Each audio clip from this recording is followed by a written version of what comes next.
Hey there, it's Brian Bogner and Greg Towner with Parallel Financial. This is our monthly market and economic viewpoint for the month of February, where we're going to take the next few minutes and tell you our view on the things going on in the world today. So let's go ahead and get started here. Just a couple points here to kick us off. Price trends in stocks continue to be strong. January was certainly a good month.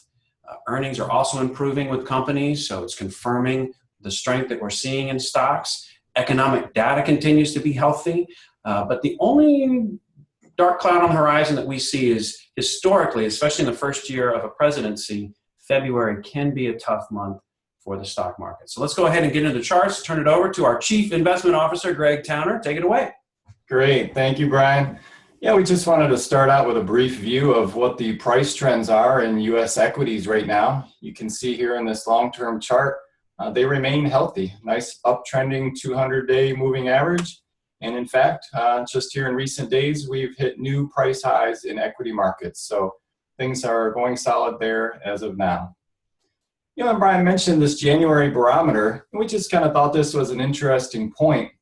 If we look back over the last, almost 90 years now, there's been 55 of those years where January had a positive month, like it just did for us.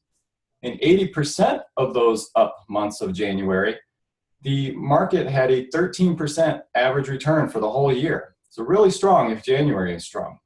And then January was down in 34 of those years. In those times, only 44% of the time did the market end up positive and actually had a negative return for the whole year.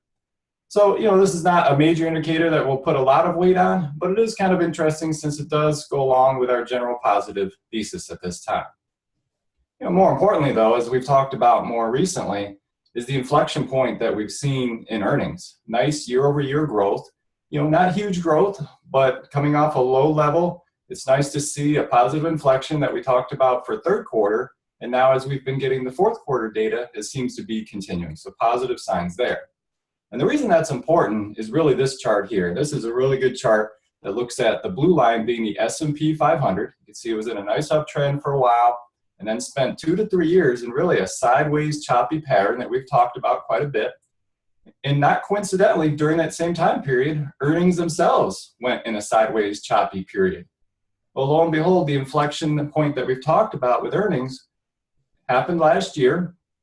And earnings, were kind of the sign point for equities themselves to move higher. So that's why it's important for us to keep monitoring earnings, see that they keep, moving forward positively, and the market should generally follow with, of course, some choppiness always along the way.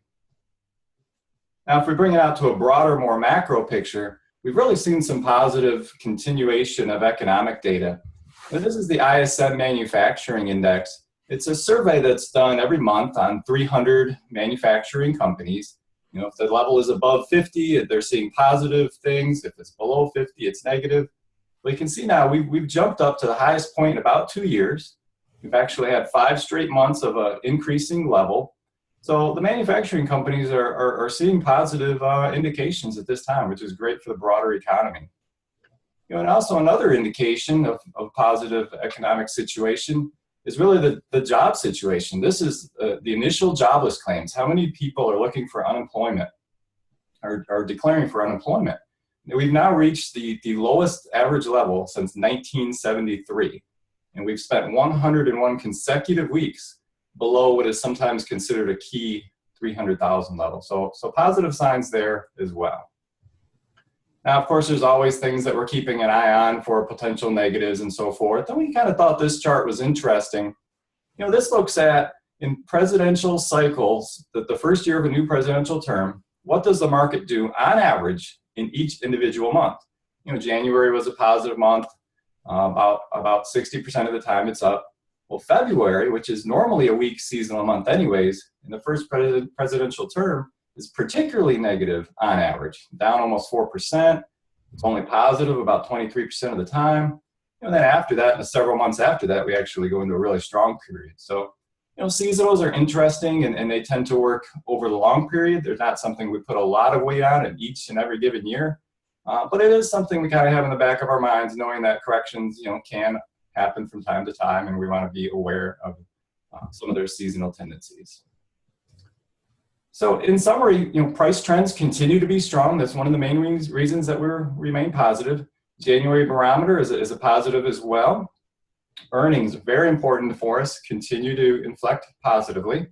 Economic data is healthy. And then the February can sometimes be a tough time for first-term president. We're not seeing that yet. It may not happen, but we thought it was an interesting data point. Thanks so much, Greg. And as always, if you have any questions or about anything that we've talked about, by all means, please call us, email us, and we'll be glad to talk with you. Thanks for your time today. And until next month, we will see you then.